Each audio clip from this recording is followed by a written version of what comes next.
आप सभी। मैं आशा करती हूँ आप सभी लोग स्वस्थ एवं प्रसन्न होंगे। आज हम हमारा पाठ वर्ण विचार को पढ़ेंगे और समझेंगे। तो आइए हम पाठ प्रारंभ करते हैं। यह है हमारा पाठ 2 वर्ण विचार। मन में उठने वाले विचारों को प्रकट करने के लिए मुख से जो ध्वनियां निकलती हैं, इन ध्वनियों के विशेष चिन्ह को कागज रूप पर अंकित किया जाता है, जैसे कि कमल, जल, नल, पल इत्यादि। कमल 3 अक्षरों से बना है। क, म और ल 3 अक्षर हैं। कमल के भी खंड हो सकते हैं, इसलिए ये मूल ध्वनि नहीं है। क में क हलन प्लस अ हलन, म में म हलन प्लस अ तथा ल में ल प्लस अ की 2 ध्वनियां हैं, परंतु अब इन ध्वनियों के और टुकड़े नहीं किए जा सकते। वर्ण जो है मूल ध्वनि की वह छोटी इकाई जिसके अन्य टुकड़े, अन्य खंड नहीं किया जा सकता, वह वर्ण कहलाते हैं। जैसे अ, क हलंत, च हलंत, ट हलंत, ड हलंत इत्यादि। अब वर्णमाला को 2 भागों में विभाजित किया गया है। पहला स्वर तथा दूसरा व्यंजन। स्वरों की संख्या 11 होती है, व्यंजनों की संख्या 33 होती है। 2 अयोग वहां होते हैं, अंग और अह। तो आइए इन स्वरों को हम पढ़ते हैं। स्वर वर्णों का उच्चारण करते हुए जब मुख से किसी भी भाग को नहीं छूती, बल्कि श्वास वायु के निकलने के मार्ग से ही कहीं सकरा होकर खुला करती है, तो ऐसे वर्ण किसी अन्य वर्ण की सहायता के बिना बोले जाते हैं। अर्थात स्वरों के उच्चारण के लिए हमें किसी की सहायता नहीं लेनी पड़ती। जब हमें किसी की सहायता नहीं लेनी पड़ती, या संक्षेप में कहें बिना किसी सहायता के उच्चारण जो वर्ण किए जाते हैं, वे वर्ण स्वर कहलाते हैं। स्वरों की संख्या 11 होती है। ये अ आ, इ ई, उ ऊ, ए आई, ओ औ, री होते हैं। अंग और अह अयोग वाक होते हैं। अब व्यंजन। स्वर की सहायता से बोले जाने वाले वर्ण व्यंजन कहलाते हैं। जैसे क हलंत, च हलंत, त हलंत, ब हलंत, त हलंत इत्यादि। व्यंजन 3 प्रकार के होते हैं। स्पर्श व्यंजन, अंतस्थ व्यंजन, ऊष्म व्यंजन। ये व्यंजन संख्या में 33 यानी 33 होते हैं। क, ख, ग, घ, ड़, च, छ, ज, झ, य, त, थ, द, ध, य, ट, ठ, ड, ढ, ण, त, थ, द, ध, न, प, फ, ब, भ, म, य, र, ल, व, श, श, श, ह। जिसमें य, र, ल, व अंतस्थ व्यंजन है और श, श, श, ह ऊष्म व्यंजन है। अब ऊपर लिखे गए सभी व्यंजनों के साथ में अ का प्रयोग हुआ जाता है। कैसे?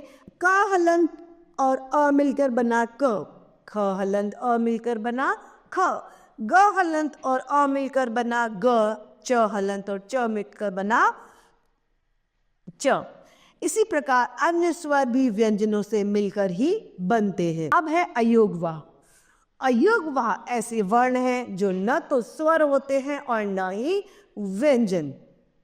इनका उच्चारण स्वरों की भांति स्वतंत्र रूप से नहीं होता और न ही व्यंजनों की तरह ये प्रयोग में लाए जाते हैं। ये होते हैं अंग और अह। इनका प्रयोग सदैव वर्ण के अंत में होता है, जैसे अतः आदि। स्वर के भेद। स्वर के 3 भेद होते हैं: ह्रस्व स्वर, दीर्घ स्वर और प्लुप्त स्वर। ह्रस्व स्वर वे स्वर जिनके उच्चारण में कम समय लगता है, वे स्वर ह्रस्व स्वर कहलाते हैं। अ, इ, उ, री ये 4 ह्रस्व स्वर होते हैं। दीर्घ स्वर। दीर्घ स्वर वे स्वर होते हैं जिनके उच्चारण में ह्रस्व स्वर से अधिक समय लगता है। ये आ, ई, ऊ होते हैं। जैसे कि हम इनका उच्चारण करेंगे तो हमें बोलने में हमारे मुंह से जो आवाज है वो थोड़ी लंबी खींची जाएगी, ध्वनि लंबी खींची जाती है। इनकी संख्या 7 होती है। आ, ई, ऊ, ए, औ, औ। अब है प्रयुक्त स्वर। जिन स्वरों के उच्चारण में ह्रस्व स्वर से भी, सबसे पहले दीर्घ स्वर से ह्रस्व स्वर और ह्रस्व स्वर से भी ज्यादा समय लगता है, वे स्वर प्लुप्त स्वर कहलाते हैं। प्लुप्त स्वर प्रकट करने के लिए स्वर के बाद बिंदी की 3 का अंक 3 लिख देते हैं, जैसे ओम इत्यादि। अब है मात्रा। किसी स्वर को व्यंजन के साथ मिलाने ते समय उसका रूप छोटा हो जाता है।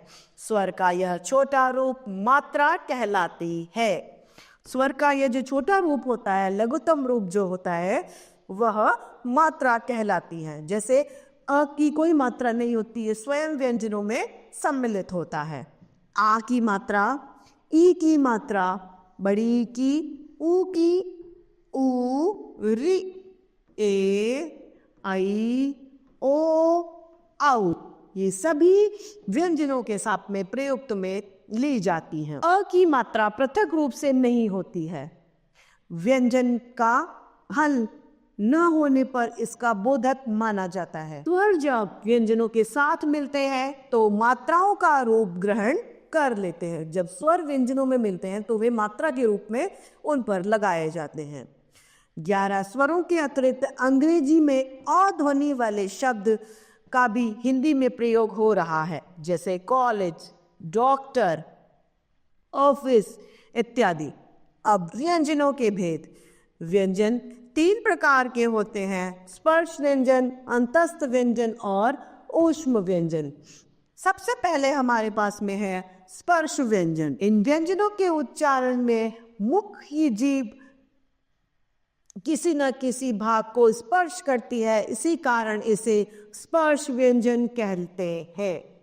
ये क से लेकर म तक स्पर्श व्यंजन होते हैं, जिनकी संख्या कुल 25 अर्थात 25 होती है। अब है अंतस्थ व्यंजन। इन व्यंजनों के उच्चारण में जिह्वा का पूरा स्पर्श मुख के किसी विशेष भाग के साथ नहीं होता। ये 4 व्यंजन होते हैं: य, र, ल, व। इनकी संख्या अंतस्थ व्यंजन कितने होते हैं? 4। य, र, ल, व। ऊष्म व्यंजन। इन व्यंजनों के उच्चारण से जिह्वा में या मुख में गर्मी आती है, गर्म हवा निकलती है। ये व्यंजन ऊष्म व्यंजन कहलाते हैं। ये हैं श, श, ह। अन्य भेद। द्विगुण और संयुक्त व्यंजन। संयुक्त व्यंजनों की संख्या 4 होती है, जो किसी अन्य व्यंजनों से मिलकर बने होते हैं। वे व्यंजन संयुक्त व्यंजन कहलाते हैं। ये संयुक्त व्यंजन 4 होते हैं: श, त्र, ज्ञ और श्र श्रमिक। श क्षत्रिय बना है क हलंत और श से मिलकर। त्र त्रिशूल बना है त हलंत और र से मिलकर। ज्ञानी बना है ज हलंत और इ से मिलकर। और श क्षत्रिय बना है, श्रमिक बना है श हलंत और र से मिलकर। पाई जाने वाले व्यंजन। कुछ व्यंजन ऐसे हैं जिनके अंत में खड़ी रेखा पाई का प्रयोग किया जाता है। इस खड़ी रेखा को पाई कहते हैं। पाई वाले व्यंजन ख, ग, घ, च, ञ, ण, त, थ, द, ध, न, प, फ, ब, भ, म, य, र, ल, व, श, श, स है। इन व्यंजनों को जब किसी व्यंजन से मिलाया जाता है तो पाई हटा दी जाती है। जैसे ध प्लस य तो ध्य, न प्लस न, नन आदि।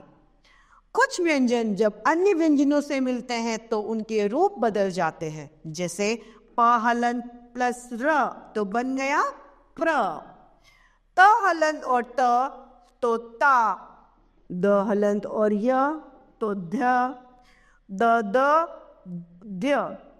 श और री मिलकर बनता है श्र, ह और न मिलकर बनता है ह्र, और ह और म मिलकर बनता है ब्रह्म वाला ह।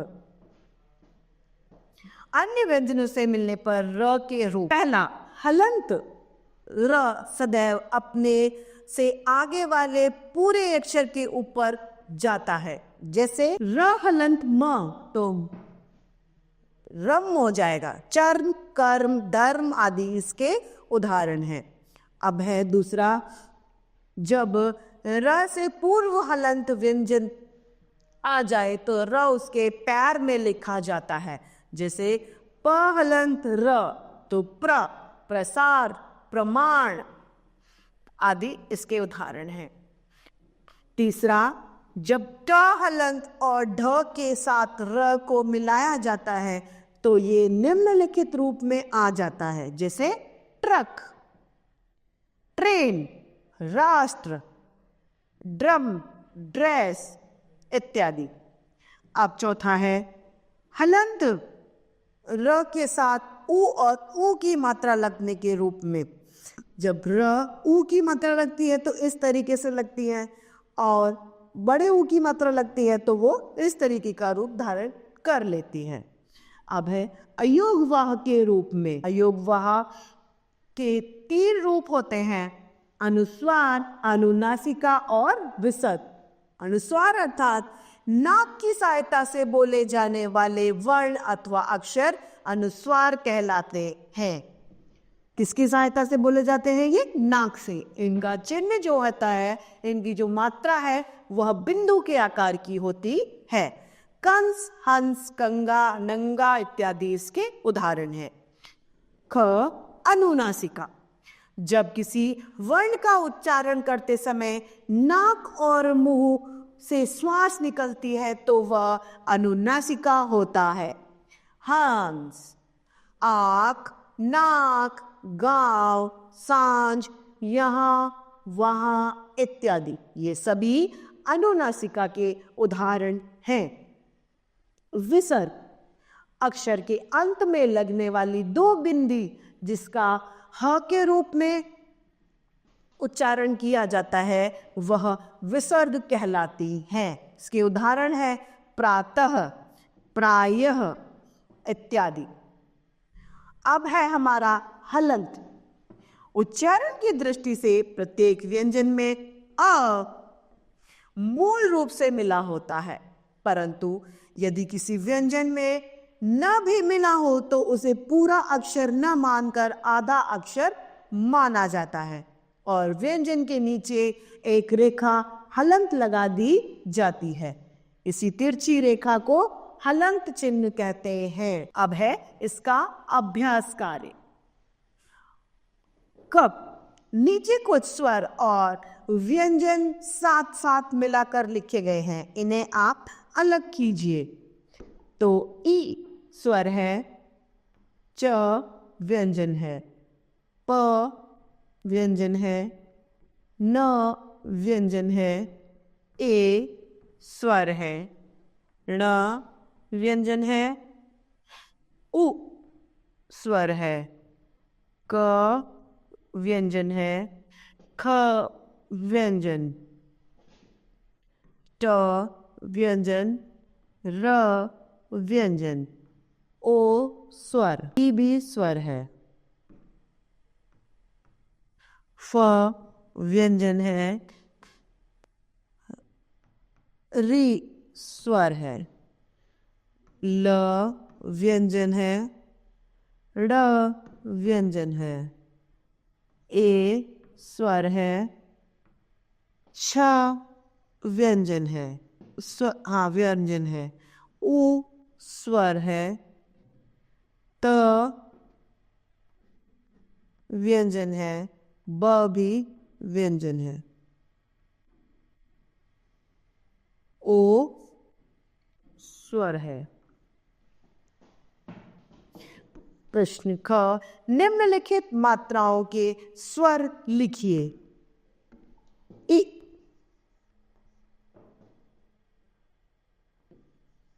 ऊ,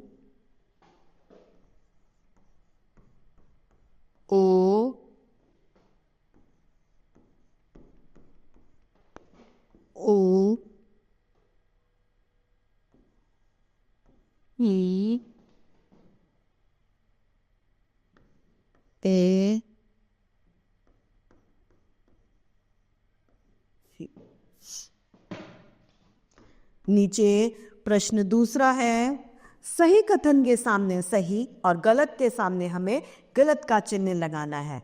भाषा ध्वनियों से बनती है। जी हाँ। ख, व्यंजन के समूह को वर्णमाला कहते हैं। ग, अयोगवाह व्यंजन होते हैं। जी नहीं। ह्रस्व स्वर मूल स्वर भी कहलाते हैं। ड, दीर्घ स्वर मूल स्वर भी कहलाते हैं।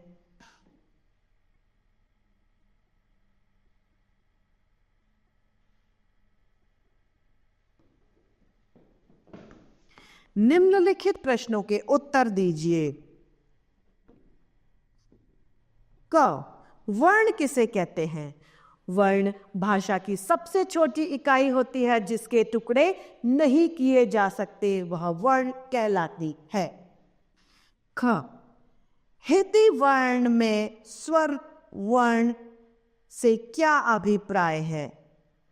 हिंदी वर्ण में स्वर वर्ण अर्थात स्वर से है, स्वर जिनकी संख्या 11 होती है, जिन्हें वर्णमाला में सम्मिलित किया जाता है। वर्णमाला स्वर और व्यंजन दोनों से मिलकर बनी होती है।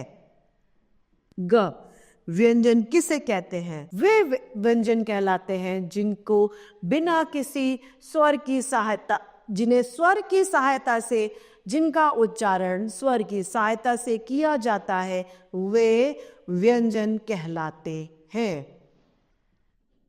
अयोगवाह से आप क्या समझते हैं? अयोगवाह वे हैं जो न तो स्वर है न ही व्यंजन। वे अयोगवाह कहलाते हैं जिनकी संख्या 2 होती है। ये अंग और अह होते हैं। दीर्घ स्वर से आप क्या समझते हैं?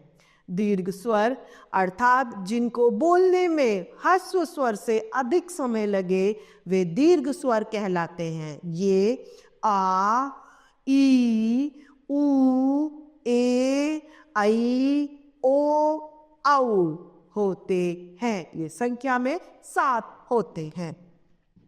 तो इस तरीके से हमारा यह पाठ समाप्त होता है। मैं आशा करती हूँ आप सभी लोगों को यह पाठ भली भांति रूप से समझ में आया होगा। तो आज के लिए इतना ही, फिर मिलते हैं। धन्यवाद।